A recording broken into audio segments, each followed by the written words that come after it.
So Revanth అన్న ఏమన్నా నేను ఒక్క రోజైనా సరే కుర్చీ మీద ఉంటే చాలు నేను చేయాల్సిన పనులన్నీ చేసుకుంటా. నేను డ్రగ్స్ని కంట్రోల్ చేస్తా, చెరువులను కాపాడుతా, హైదరాబాద్ నగరానికి తెలంగాణ కోసం నేను చేయగలిగింది అన్ని కూడా చేసి పెడతా. ఎవ్వడన్నీ ఏమన్నా అనుకోని ఎవ్వడన్న. ఎందుకంటే సార్ ఒకటి చెప్తా, అంటే పొలిటికల్ గ్లడ్జ్ లేదా ఇక్కడ ఉంది సార్. నేను ఒక ఎగ్జాంపుల్ చెప్తా. మొన్న పలంరాజు గారి బిల్డింగ్ కూడా గులగొట్టిండ్రు. మరి ఆయన అంత టాలెస్ట్ లీడర్, వాళ్ళది ఎంఐఎం వాళ్ళది పోయింది, పలంరాజు గారిది అయింది. నేను ఇంకా బీఆర్ఎస్ వాళ్ళు మాత్రం ఇంకా వాళ్ళ జోలికి పోలేదు. వాళ్ళు అన్ని కట్టడాలు ఇప్పుడు ఉన్నాయి. నెక్స్ట్ ముందుంది ముసల పండుగ అన్నట్టు వాళ్ళే కూడా అన్ని బయటకు వస్తే వాళ్ళు ఎన్ని ఫామ్ హౌస్లు ఉన్నాయి, ఎన్ని 111 ఎంత కట్టిండ్రు, ఎన్జిటీలు ఎన్ని కట్టిండ్రు అన్ని వివేక్ వెంకటస్వామి, రేవంత్ అన్న గారు డైరెక్ట్ చెప్పి కూలగొట్టేసి అని. సార్ నేను ఒక చిన్న ఎగ్జాంపుల్ ఇస్తా. మొన్న లాస్ట్ సండే రోజు హైదరాబాద్లో ఒక బిల్డింగ్ కూలగొడుతుండ్రు. కూలగొట్టిన తర్వాత నాకు చాలా క్లోజ్ ఫ్రెండ్, ఆయన రేవంత్ రెడ్డి గారు కూడా పరిచయం, అందరు కూడా క్లోజ్ ఉన్నాడు. ఫోన్లు చేస్తున్నాడు పొద్దున్న నుంచి, నాకు కొంచెము నాకు నోటీస్ రాలేదు, నాకు అది రాలేదు, ఇది రాలేదని. వాళ్ళకు 3 నోటీసులు గతంలోనే అందరికి ఇవ్వడం జరిగింది. సరే FTL ఇచ్చిండ్రని కొంతమంది, బఫర్ జోన్లో కొంతమంది ఇచ్చిండ్రని. రేవంత్ అని ఒకటే చెప్పింది, ఏమున్నా కానీ అధికారులకు మీ డాక్యుమెంట్ చూపించండి, మీ మ్యాప్ను చూపించండి, మీరే మాట్లాడుకోండి. నేను ఎవరితోటి మాట్లాడను. నాకు అందరు కూడా ఒకటే, నాకు ఎవరైనా ఇంటికి పిలవకపోండి, నాకు ఛాయ దాయిపోయకండి, నన్ను ఇంటికి కూడా పిలవద్దు, నా ఇంటికి కూడా రావద్దు. నాగార్జునకి ఇచ్చారు notice 100% sir. Court sir notice already court stay ఉన్నదాన్ని మా గవర్నమెంట్ ఉన్నప్పుడే 2012 ఆయనకు నోటీస్ ఇవ్వడం జరిగింది. కోర్టుకు పోయి స్టే తెచ్చుకున్నాడు. 2014 నుంచి ఇవాళ వరకు కూడా స్టే ఉందని అంటున్నాడు. కానీ స్టే ఇన్నేంటి ఎట్లుంటది సార్?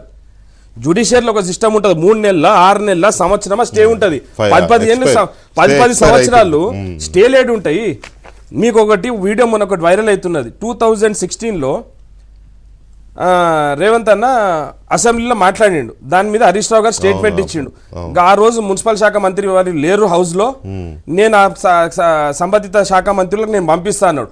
2016 నుంచి 2024 వరకు 8 ఏళ్ల వరకు ఏం చేసింది సార్? వాళ్ళే కదా ప్రభుత్వంలో ఉన్నది 7 సంవత్సరాలు.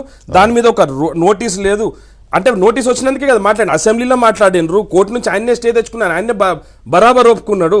ఇంకొకటి, ఎవరైనా హైదరాబాద్లో వచ్చినప్పుడు నాగార్జున ఎందుకు గులగొట్టారు? చెరువు అంటే అంత ఎన్కన్వెన్షన్ విషయంలో ఇవాళ కాదు, ఎప్పటి నుంచో ఉన్నాయి ఈ కంప్లైంట్స్. ఇలాంటివి ఉన్నాయి. నాట్ ఓన్లీ ఎన్కన్వెన్షన్, ఇంకా చాలా మంది ప్రసాద్ ఐమాక్స్ గురించి కూడా అప్పట్లో PGR గారు అసెంబ్లీలో ఫైట్ చేసినాడు. తర్వాత ఆ గొడవ ఏమైందో నాకు తెలియదు. ఇట్లాంటివి చాలా ఉన్నాయి. దాన్ని ఎవరు క్వశ్చన్ చేయట్లేక వాళ్ళు క్వశ్చన్ చేస్తున్నారు. మాకు నోటీస్ ఇవ్వలేదని ఒకళ్ళు, లేకపోతే మేము అట్లా కొనుక్కొని కట్టుకున్నామని ఒకళ్ళు మాట్లాడతారు. సో ప్రభుత్వానికి అయితే క్లారిటీ ఉందంటారు ఈ విషయంలో. సోషల్ రెస్పాన్సిబిలిటీ కింద వాళ్ళే ముందుకు వచ్చి చెప్పాలి. They have to save the lakes. ఎందుకంటే గ్రౌండ్ వాటర్ లెవెల్ తగ్గిపోతుంది. హైదరాబాద్లో వాళ్ళు తీసుకొచ్చిన వ్యర్థాలు అన్ని చూసుకపోయి గండిపేటలో కలిపితే ఆ నీళ్ళు మనం తాగన్నా? బిజినెస్ అది మరి ప్రొఫెషనే కబ్జా. మరి వాళ్ళు ఎందుకు వచ్చి ముందుకు వచ్చి ఎందుకు చెప్తారు? అంటే ఏ పార్టీ వాళ్ళనే కానీ అందుకే కదా సార్ ముఖ్యమంత్రి ముందుకు వచ్చి ఇంత బోల్డ్ స్టెప్ తీసుకున్నందుకు వాళ్ళ ప్రజలందరూ హర్షిస్తున్నారు. ప్రతి దగ్గర నుంచి రేవంత్ మీద కోమటిరెడ్డి గారు ఎందుకు కంప్లైంట్ ఇచ్చాడు అంటే ఆ రోజు నుంచి కూడా ఆయన అసెంబ్లీలో కూడా మాట్లాడండి సార్. ఆయన కూడా అసెంబ్లీలో మాట్లాడి ఆయన హైడ్రాక్ డైరెక్ట్ రాసిండు.